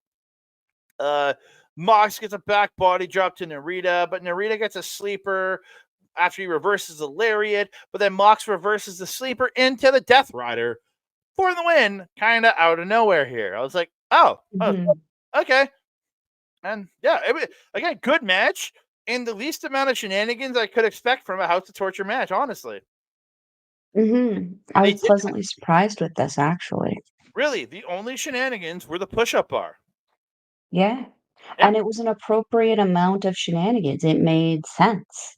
It wasn't obnoxious. This was the first House of Torture match in a very, very, very, very, very, very, very long time where the shenanigans weren't too much, where they weren't obnoxious. And it's very interesting, again, because we've seen this development of Jack Perry, of Ren Narita, where they've just come out of their boring ass shells and have become these like badass, immature, just rude, but so educated wrestlers. It's been a treat to watch. And like with Jack Perry, it was almost instantaneous. We saw 1, maybe 2 matches of him before we started seeing his personality. Ren Narita, he struggled a little bit, but I feel like the association with House of Torture has helped him come out of that shell a bit more. And this match helped the 2 of them kind of bond together a little bit, which I think they need because I feel very passionately that Jack Perry just kind of came into NJPW and just yoinked everything that they had for Narita set up in his feud with Shota, in his, because this is going to be a frenemies kind of thing, Ren Narita and Shota. This is going to be we were best friends for so long, and now this is like Kevin Owens and Sami Zayn 2.0 starting right here. This is the Yeah. beginning of it. Yep. These two are going to be intertwined in their careers for the rest of their careers, I think. And I feel like Perry kind of came in and has kind of swiped that from Narita right now. And I feel like there's nothing really, there's no direction for Narita right now. He's just kind of a Kanemaru in House of Torture. He's just kind of there, which is disappointing because he's such a good technical wrestler. I'd like to be like seeing him do more. Mhm. Um, pleasantly surprised of Moxley in this one. I'm not the biggest fan of his work, but him and NJPW is just it's fire. It's good. And you've been mentioning because like again, I don't watch AEW, but you've been mentioning that his stuff on AEW has been a little bit better. Mhm. He's been wrestling better. I'm not gonna lie, he looks fantastic. And not that he never did look fantastic, but there have been a number of moments throughout Moxley's career with NJPW where he just did not look healthy. And, Well, like, I don't mean in his build, I mean, like, in other things that were happening. His color, he would sweat excessively, like, there was a lot of issues going on. well, So he didn't look healthy. in his early NJPW days, he was still drinking, and he did have a Mhm. problem. He got himself cleaned up, and he's been up and down with his weight. But again, that's anybody Mhm, coming out mhm. of having substance issues and stuff. But he's really, I think, found that perfect spot for himself. Yeah, he sweats like everybody else does Mhm. now, but he doesn't look like he's excessively sweating. He does, and again, Yeah. he's gotten himself healthy and gotten himself into a good place, off, Mhm. off of the booze. Yes, Yeah. yes. Shocking how that happens. Mhm. All the Yeah. things that Melball is dealing with people with that shit. This should be a great example of what you can be because Imma say it because it's weird for me to say. John Moxley, build-wise, had the best build in the ring, and I would say, because he's gotta be close to my age, isn't he? Late 30s, early 40s? I'm not sure. I'm not sure. Because Jack Perry and Ren Narita are both very, very young. Same with Shota Umino. They are in 38. their mid. There 38. he goes, yeah. So he's closer to 40 than he is to 20, whereas Shota, Ren, and Perry are closer to 20 than they are to 40. I think they're all in their mid-20s now, like, at least. Yeah, I don't think that they're much older than 25. I think I Perry don't was think 24 anyway. a couple of years ago, but that's just my brain. But That still, a near 40-year-old man looks better than the 3 20-year-olds in the ring. That's saying something about your work ethic and how far you have come personally. So that for me was a huge plus because I have been very, very critical of him over the last few years. And another thing that I loved, man, we didn't get blood. I mean, we expected violence, we expected craziness. I didn't see blood. Why are you making that face? they're all 97 babies. They're all 26. And Umino Wow. Umino turns 27 on the 17th of April. Good job, Mr. Moxley. Like 38 looking better than these 26-year-olds. That says something about you. Um, wasn't a fan. I'm not gonna lie. I'm not a fan of Shota's new look. I do like that he has shorter hair, but he does kind of look like a Japanese Ken doll right now. I'm not a fan. And I miss his tights. I'm not a fan of the baggy pants. I kind of want Well, the tights. I understand Yeah. why. I can see why you're not a fan of of the baggy pants. You want tights back. No, but yes, but aesthetically speaking, though, also, those pants don't do anything for the shape of his legs. They just look like tubes. So he Yeah. just looks like he has 2 paper towel tubes on his legs, and then they attach at a belt at his waist. It doesn't do anything for him, and he actually has really nice legs, and this is the time he needs to be showing those things off, because while he has the legs, and while he has the butt attached to it, unlike Mr. El Presidente, who's still wearing tights, who should probably be wearing Shota's pants. Um, you know, you have to take our viewing into consideration also. I don't want to suffer looking at you. Well, I think Tanahashi could do for going to the baggy pants like Rey Mysterio did and putting knee braces underneath and like have knee braces on to help him. And then it's not obvious either. To help him walk. That's what Rey Mysterio did for years under his big baggy pants were knee braces. So he ended up getting his knees worked on, and he's obviously back in the tight. He wears the tighter gear now because he's not having to wear the knee braces like he used to. But yeah.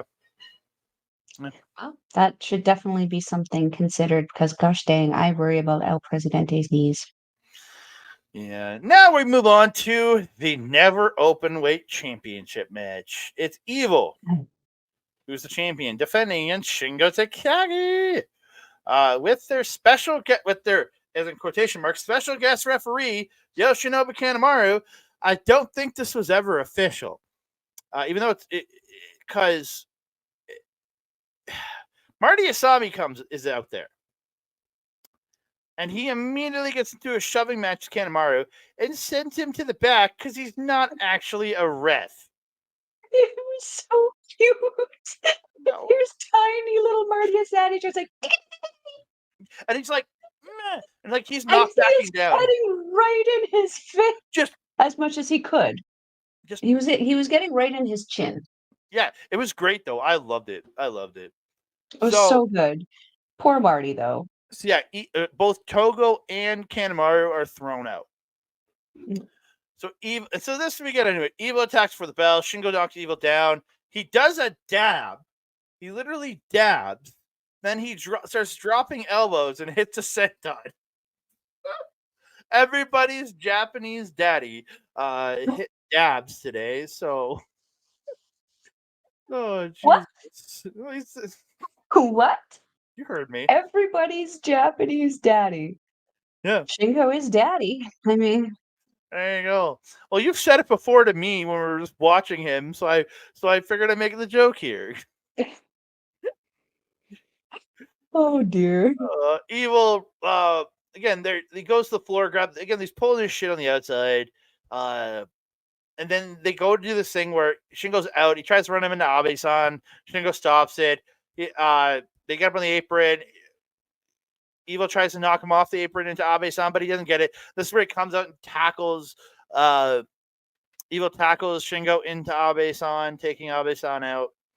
Shingo gets back in at 13.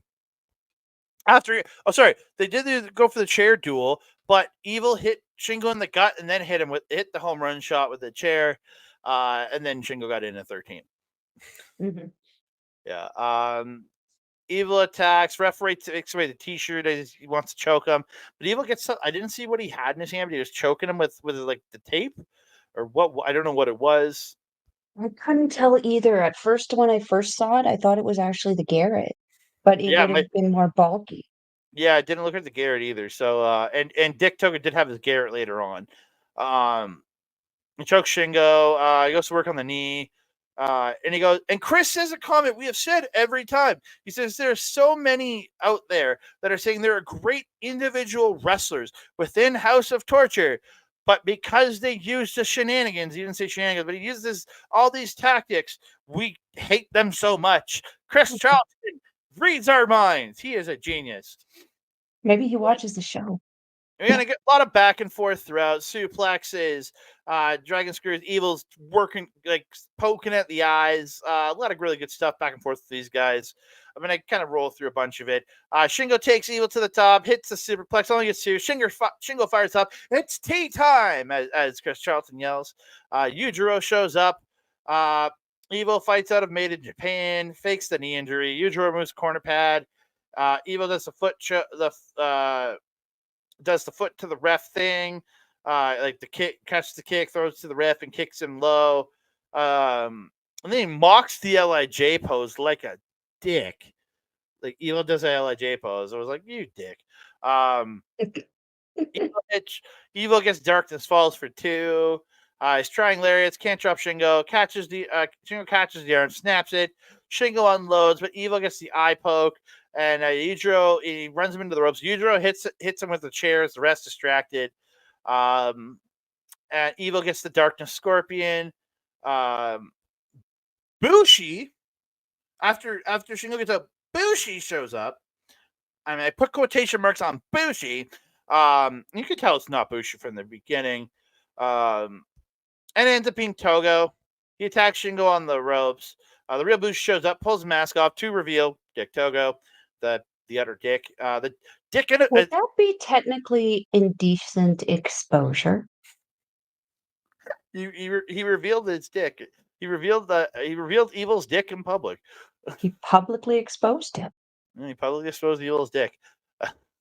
um, uh, Togo runs the ref into Bushi. Kanemaru shows up, and he plays referee, encouraging all the bullshit.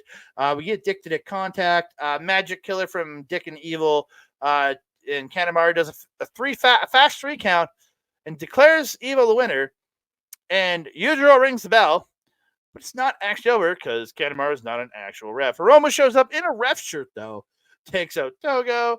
Shingo hits a lariat with lariats, but Evil runs Shingo into Hiromu. Hits a low blow. They fight.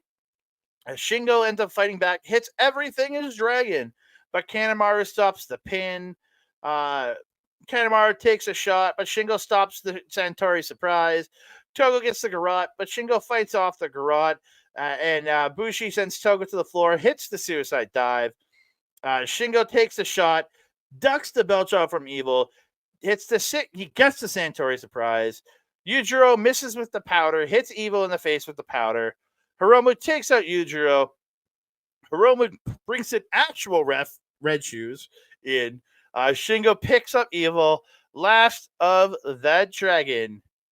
And Shingo Takagi is your official winner and the new and he saves the Never Openweight Championship. He did. He saved So it. before we talk post match, let's talk the match. I'll let you talk the match yourself. I mean, what else can you add to this? This was chaos, but it was like it was not the House of Torture level shenanigans again that I was expecting. It was getting there. It was working its way there. Mm-hmm. But thankfully, we had a deviation there from plans, which I'm very happy about. I wonder how much of that had to do with what Show and Yo had to deal with earlier in the show. I don't know. But Show was suspiciously absent from the shenanigans involving this match, as were the two gentlemen before, Red Narita and Jack Perry, who have been coming out quite regularly with these guys to do their shenanigans stuff. And Tsuji and Naito weren't there to help because they were getting ready for their match in the main event. So, This is where we could benefit with maybe one or two more members joining LIJ, but can be dealt with at a later time. Where was Teton? Where was Zandikin? Come on, boys, get your asses in there. Mexico wrestling in CMLL. Both to show up for your boys, man. I'm also pretty sure Teton was actually wrestling the same show that D-Bry Bridie Dibbity Doo Da Day there was wrestling. He was. He was. Yeah. Zandikin most likely as well. Mm-hmm. Yeah. I don't have anything to add to this. Take us into the post. Yeah, so Shingo gets the mic. He starts to get to do his quick. He's like, "Let me have it. I just need a quick minute." I says, "I'm the 40th Never Openweight Champion, and the War Dogs attack. Kick out LIJ. Kid takes the mic. He's got a question, calling everything a joke, calling everyone dickheads. He shits on Tim. He talks shit about Tanahashi. Spits at him because Tanahashi's at ringside on commentary. I did catch. He says, Did I nearly off myself twice for this?" And I'm like, "Okay, dark. It's going dark here, man." He goes, "As God is my witness, FUCK NJPW. I'll kill Naito. War Dogs are taking everything. I'll take the Never title and bring some respect back to this place." Like, Gabe Kidd's on a freaking mission, man. Already Gabe Kidd is back. He is. Captain Sassy Pants has left the building. I'm going to call him wreck shit Gabe Kidd. He's wrecking shit now, man. Like, he's ready just to tear this place down. Gabe. Wreck-It Gabe, man. After all this happens, so Shingo starts talking to Tana, who's like pointing at the belt, and I'm hoping what I hope he was saying was, "Hey man, let's get a new look for the belt. I don't want this trash. Yeah, like you got the money. You can give me some for a belt. That'd be Don't great. just don't And just give us Evil had another." to hightail it out of there too, making it to WrestleMania, Philadelphia, to watch his lady defend Is her this lady? title. Io Sky? Oh, is that who she's with? Mm. At least that's what I was told. I don't know. 'Twas what I was told, and I saw a picture of him in the crowd. I know he was there because again, I was very surprised being that he works at Sakura Genesis. I was like, huh. Yeah. I mean, when there's a will, there's a way. Love always finds a way, right? Love It's good always to know finds his a way. heart isn't fully black. Yeah, yeah. Doesn't say anything on anything about it. Yeah, yeah. Well, we've had the internet fail you once already. Let's not have it fail you again. Yeah, let's have it not let's have it fail me every day.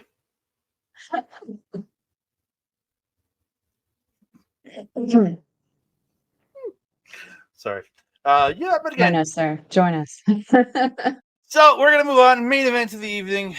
It's Tetsuya Naito versus Yota Tsuji. It's the champion versus the New Japan Cup winner. It's Lij versus Lij. Mel, I'm gonna let you run us through this one. Oh, my I'm notes are just kidding. downstairs. I know that's why I said it. I'm just kidding. Rude. Naito takes forever to get undressed as usual. Tsuji pulling Naito's hair early. Naito sending Tsuji to the floor just to fake out. The fake out dive into the pose, but Tsuji slides in right away and stomps on Naito's head. I was like, Mhm. yes. Tsuji gets that head trap stomp in the corner to Naito. Gets two body scissors by Tsuji, but Naito gets to the ropes. Again, a lot of good back and forth here. Yeah, Tsuji goes for the suicide dive, but forgets the suicide dive, sending Naito into the barricade. Tsuji running Naito into the barricade a couple times, drops him face first in the apron, gets a camel clutch back in the ring. Then he goes into that knee into the back, arm pull back stretch, and then hits a back like a kneeling backstabber. It was kind of cool. I like that. Mhm. Naito fights back. Tsuji spits at Naito. Naito attacks him, gets a hip toss onto the knee, snapmare and drop kick to the head. Naito catches the boot, spit like as Tsuji goes to boot him, but he spits at Tsuji's face, and then he gets it up into the corner. He gets that hanging inverted DDT out of the corner, or in hanging inverted green killer for two out of the corner. And gets two. Naito gets another hip toss to the knee. He's pulling him out. Hits that neck breaker off the apron to the floor. Back inside, he hits a neck breaker to the knee. Gets the leg trap full Nelson, but Tsuji gets to the ropes. Tsuji, again, they go a lot of going back and forth here with their big moves. He gets the tilt world backbreaker. Naito, and he starts working him over. Beating him up. He sends Naito to the floor again, goes for the dive, but Naito's like draped against the apron. They end up fighting on the apron. Tsuji hits a thrust kick and does that. Like he kind of gets the stomp off the apron to the floor, but it's kind of messed up. Mel's distracted by a dog, I'm guessing. Yes, I'm guessing you're Wants distracted by. my attention. Yeah. Kick him and say later. That's what I do. You That's what I do kick when her your dog. dog? Oh, your dog. I kick your dog all the time. How rude. Not hard, just like little kicks, like Orange Cassidy kicks, like playful little like kicks to him. Like Oh, gee. I don't hurt him. It's just like little like play kicks, and he attacks my My foot. poor baby. Well, he attacks my foot. Don't worry. I Just like guarantee you he does not. he does when I poke at him with my foot. He's like at my feet. Yeah, he does. It's fun. It's a good time. Naito gets the Kaipo kick to reverse the Gene Blaster. Hits a running Destino. Goes for Destino, but stopped, and Tsuji gets the Gene Blaster. Trading strikes. Valencia's countered into a backbreaker face that backbreaker face buster stomp combo. Tsuji gets the Boston Crab, but Naito quickly gets to the ropes. Tsuji hits a stomp. Tsuji puts Naito up top, but Naito shoves him off. Tsuji comes back up, hits the superplex for 2, then applies the Boston Crab, turns it into Lion Tamer. This is a callback to their match when Tsuji left in his final match before he left for Excursion. Naito had him in that Lion Tamer and tapped him out with the Lion Tamer there. Dick. And Tsuji ends up letting go. Tsuji hits as it's that springboard stomp, and it's called the Marlowe Crash. That's what Chris called it. He called it the Marlowe Crash. I think that's what he said. I listened to it like 4 times to get the name, and he said Marlowe Crash. They have that springboard stomp, but only it's springboard stomp thing. Only gets 2. He hits a variation of what looked like Darkness Falls. Naito kicks out at what Chris said was 2.7. Chris said if that last one was 2.5, this one was 2.7. Just a little closer. Just the slightest bit closer. Yeah, Tsuji goes for Gene Blaster, but Naito monkey flips the Gene Blaster, lawn darting Tsuji into the corner. And it hits his own Gene Blaster, but only gets 1. He goes for Valencia, but it's reversed. Naito catches the knee strike, hits Valencia, but the Destino is blocked. Tsuji goes for the Falcon Arrow, but that's turned into Destino. Then Naito hits Destino for the 1, the 2, and the 3 to retain his IWGP World Title, and Naito is your winner. And I'm happy about this because I would have been happy with Tsuji winning, but I'm also happy with Naito continuing this reign. Yeah, I wanted Tsuji to win though. I love Naito. I mean, I'm wearing his shirt for goodness sake, but it would have been. I felt a really great passing of the torch, and they just set it up so well for them to not do it. So I'm little disappointed with that. But what I'm not disappointed about is seeing some quality Destinos, seeing some quality Gene Blasts, seeing some quality freaking wrestling. I don't know what else I can add to this.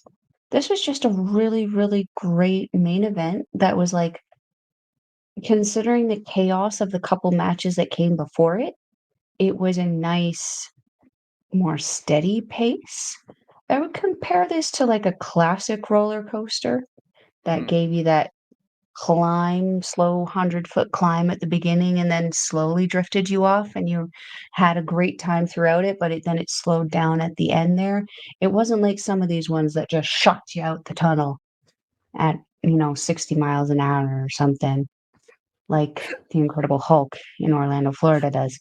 You know what I mean? Like it was a All I can think now is the last time you literally made a roller coaster joke. Our stream I know. on us. I can't help it. I'm an adrenaline junkie. I love those roller coasters. And it's a great comparison because how many roller coasters do you know do that? I hate roller coasters. Yeah, I probably should because I'm usually too small to fit most of them, and I'm usually kind of moving around in the actual restraints, which is a little uncomfortable, but is what it is. Yeah, I felt that the pace was a little slow at some points though, where it almost would not be able to keep my attention. But the 2 people involved, it was hard for me to also look away. These are 2 of my favorite wrestlers in NJPW right now, especially Tsuji. Like, I am a big Naito fan, but man, Tsuji since coming back has he's hit the ground running, and he has just despite, like, he had his big match against, Sonata and then kinda took a little bit of a step back after that, but he didn't take too far of a step back. I feel like despite not being in the big title picture, he's had a lot of attention on him, and he's managed to keep a lot of attention on him. Because then going into that feud with Yuya, having the hair versus hair match.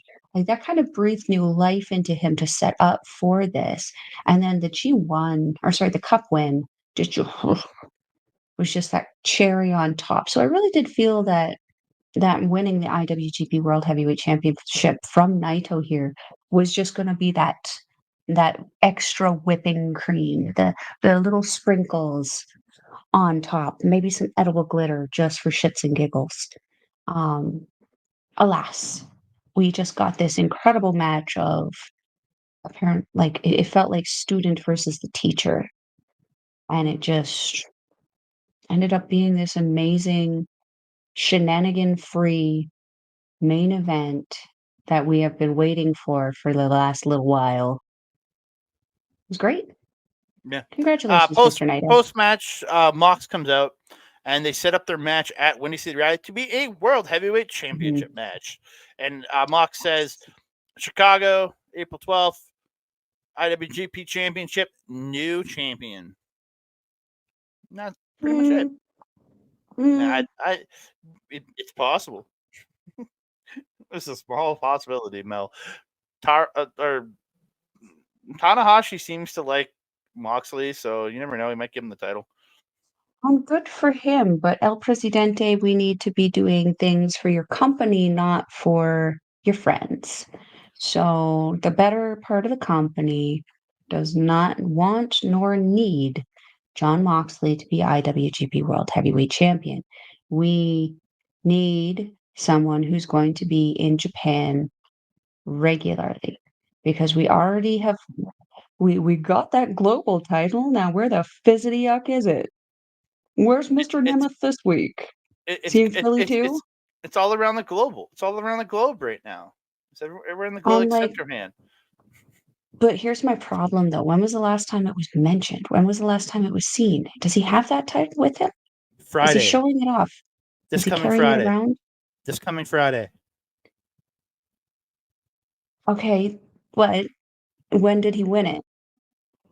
When was the last time it was shown? a This is month and my a half thing. ago. We already have a Moxley 2.0 right now in Nick Nemeth kidnapping that global belt. And to his credit, he has defended it, I think, once. And that's, hasn't When? he? I I don't don't think so. know. I haven't I seen a rely defense. on your memory for this. I haven't seen a Has defense. he? Oh no, he set it up. He set it Yeah, up because he he wants should. Tanahashi, right? Well, he won Tanahashi, but he's getting Ishii this Friday. See, this is my problem. Because if that belt was still around David Finley's if that belt was still around David Finley's waist, how often would we have seen that championship in the last couple of months since he's had it? Well, yeah, we would have seen it on him during the New Japan Cup, but today would have been the first title defense, or would have been the next title defense. So really, it's not like it's that different. Just Nemeth hasn't been around with the title. Finley wouldn't have But defended till the show. that's the thing though. Moxley was also not around with the title either. Now, COVID was a different thing, Hmm. but they had the strong brand. There were strong people over there, and Moxley himself, I think, even appeared on the strong brand at one point. So, like, did he not?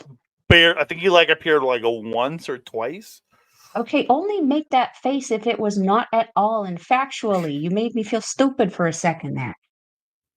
I had to He make you was feel that way. there. I know I have to because you're not dumb. Not at all.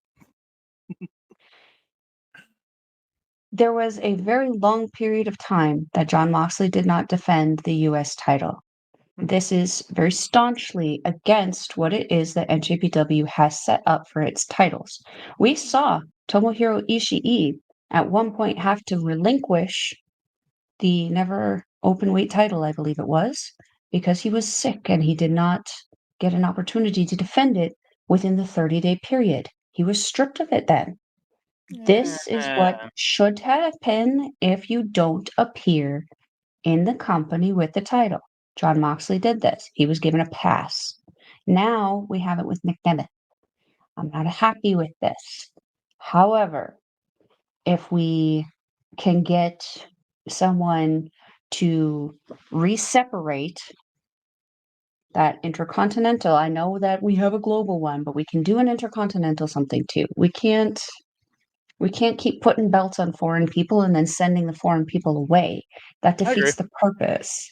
We need to have some titles still remaining. And to be honest, we've got the strong grand titles. Why aren't those the traveling titles? Why are NJPW titles becoming the sisterhood of the traveling belts? Yeah, I don't know. But I I did like find that. something out. Io Sky engaged to Evil. Yes. Yeah. Yeah. That must be Yeah, because tough. they got engaged before COVID. It must be tough with her living and working over here, and him living and working over in Japan. It must be tough on a relationship. It's a strong relationship. I mean, just because we don't understand it or think it might be tough doesn't mean that someone who's accustomed to it. Oh no, I'm Because a just lot of saying. people can make that stuff kind of work. Yeah, I personally wouldn't. I have Work, trust work. issues because people got lion issues. But, you know, is what it is. Take us into the outro, sir. It is time to get out of here. So I want to thank each and every one of you guys for joining us here on Andre Melball Wrestling Talk. You can find me on the X at That Canada Guy, TikTok, Instagram, and Threads at That Canada Dude. You can find me on Facebook at Andre Melball Wrestling Talk. You can also find me right here on our YouTube channel, youtube.com/ at Andre and Melball Wrestling Talk. You can also find us over in SundayNightsMainEvent.com. All of our stuff there in audio form. Lots of great content going out over there. Thank you guys. Check out our Stardom review from last week where we dropped our JWU show, which was also partially a Stardom review show. We reviewed the Stardom American Dream show. Check that out. If you want to support them, you can go to patreon.com/SNME radio for only $4 per American per month. So support them over there. You can also find me on twitch.tv/our local establishment and youtube.com/at our local establishment, where you can find me and Mel every Friday doing the Japanese wrestling update. It'll be in the afternoon this week because we're going to be watching Windy City Riot that evening. So be prepared for that to be in the middle of the afternoon. Also, you can find me Wednesday night, as the same day the show comes out, Wednesday, April 10th, talking Marvel Talk with my boy Old Ed, and it's a brand new episode because it's not the rebound. We're talking the first 5 episodes of X-Men 97. I've watched the first 3. I'm going to watch the final 2 tomorrow morning once the 5th episode comes out. I'll watch episodes 4 and 5. We're going to talk about them, and we'll be back in May with the final 5 episodes of that show. So check us out over there. You can see the replay on YouTube. Also, give a big shout out to our boy Mike the Ref over Backbreaker Video, simulcasting and supporting us in every which way. YouTube.com/@Backbreaker Video. All the great wrestling content he puts up there. He does AEW watch-alongs there. You can watch replays of. If you want to see those AEW watch-alongs live, go to twitch.tv/Mike the Ref, where you can see all those great live watch-alongs. And you can find lots of great gaming content over there. If you want replays of the gaming content he does, go to youtube.com/@Backbreaker_Game, where you can find content from him, Mr. PJC, the man whose sticker I picked up, Mr. Rick Jules, my boy Jason, and their special guest, the wonderful, the awesome Kayla J. Kayla J. Kayla J. Kayla J. Kayla J. Kayla J. We love Kayla J here. We do. And you should too. Melball, where can they find you? If you're wanting to follow Melball, you can follow her on the X thing at Collins Melball. You can follow her on everything else: Facebook, Instagram, TikTok, Mastodon, and Blue Sky at Melball Collins. You can also find her, as Andre mentioned, on our local establishment's programming, Japanese Wrestling Update, on Fridays, when it's usually on at 8 p.m. Mountain Time, unless it's not, when it's usually not. But you can stick to our socials to see when we are going to be releasing that. You can also find me on Astro Pizarro's YouTube channel, where we do where we do our show Ladies Wrestling Showcase, a show all about the ladies, and we got some ish to talk about coming out of WrestleMania, as well as the Stardom Dream. Lots of news we need to talk about, so you check out our socials to see when we will be releasing that. What else? If you're wanting to watch NJPW, we will leave a link in the description box below. It is njpwworld.com. It is 999 yen, or approximately 10 Canadian. Shout out Sean Spears, and congratulations for being back on NXT. But it's more like 750. The claw. but still a great price to watch some great professional wrestling. Andre, my trusted friend and colleague, do you have anything else to say to the beautiful people? I just want to say thank you so very much for joining us. If you're watching on YouTube on other of the YouTube pages, please like the video, subscribe to the channel, comment down below, share it out to all your besties, your frenemies, your enemies, and all the other ish in this world. And don't forget to hit that notification bell so you can be alerted every time we drop a new video. Ding dong. Hello. And don't forget, if you're listening on Sunday night's main event, please like the channel, whatever you're on, subscribe to the RSS feed. Please give us a 5-star review if you can. And if you do want to support, patreon.com/SNME Radio for only $4 American per month. And so thank you so very much. And that being said, I am your Melball. Over there is Andre. We will see you next time. Adios.